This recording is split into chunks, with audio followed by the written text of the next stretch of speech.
วันนี้น้อยจะพามาเล่นเกมหนึ่งเนาะซื้อเกมว่าหยองย่อเนาะโดยซึ่งเกมนี้หรือว่ากิจกรรมนี้แมนซ้อนในห้าหูจักคำว่าไห่เนาะ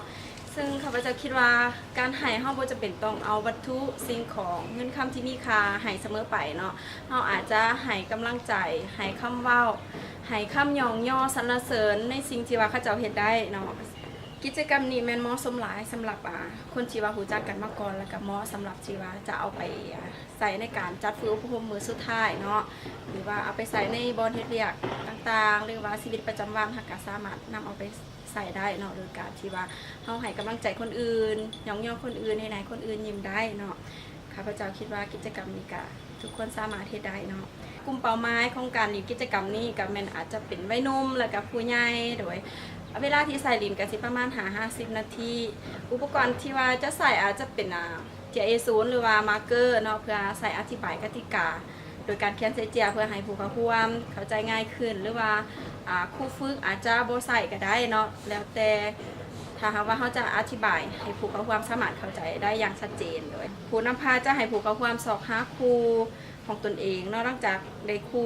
สนทนาแล้วเขาก็จะแม่นให้นางเลี้ยนแถวเนาะโดยการปีนหน้าเขาหากันเนาะแล้วก็ขั้นตอนต่อไปแม่นให้ตกลงกันมาแถวใดจะเป็นแถวที่1หรือว่าแถวที่2แล้วก็ตกลงกันว่าแถวใดจะเป็นครูย่องกันก่อนเนาะโดยมีฝาก1มีฝาก2ไปสิเป็นที่2คนละ1เอาเป็นมา1แถวนี้เนาะได้กันได้เล่ากันว่าฝาก1ยังก็ขึ้นก่อนฝาก1ฝาก2ยังขึ้นโดยแล้วขั้นตอนต่อไปนั้นเป็นผู้เว้านั้นเนาะต้องเว้าด้วยความจริงใจเวลาเว้าเขาต้องสบตาผู้ฟังเนาะย่องหรือว่าเว้าในขอบเขตที่ว่าขอบเขตความเป็นจริงเนาะตัวอย่างถ้าสมมุติว่าเฮาย่องผู้อยู่ต่อหน้าเฮาเราเป็นคนผิวค้ำแบบนี้เฮาสิไปย่องเราว่าเราเป็นผิวใสคนขาวแบบนี้ค่ะกะเกินความเป็นจริงกะคือสิเป็นไปบ่ได้เนาะโดยตัวอย่างขั้นตอนเนาะก็คือสมมุติว่าผู้ที่1เป็นผู้บอกก่อนเนาะแม่นเขาจะให้ผู้ที่1เป็นผู้บอกผู้ที่2ว่าโดยการซื้อเนาะว่าต่อไปแม่นให้เจ้าฟังข่อยเด้อข่อยสิเป็นคนยองเจ้าก่อนแบบนี้แล้วกับผู้ที่1ก็ยองผู้ที่2ได้เต็มที่เนาะโดยแล้วก็จนกว่าผู้ฝึกหรือว่าผู้นำพาจะส่งสัญญาณว่าเบิดเวลาแล้วเขาก็จะหยุดเนาะนี่นะตั้งใจฟังเด้อข่อยสิมายองเจ้าข่อยเห็นไหนเห็นเจ้าเห็นเรียกนะมาเก่งๆหนึ่งไผ่กระย่องมาเจ้าเก่งแนวนั่นแนวนี้นะข่อยกับว่าเจ้าเห็นเก่งเนาะไปใส่กับว่าเจ้าเก่ง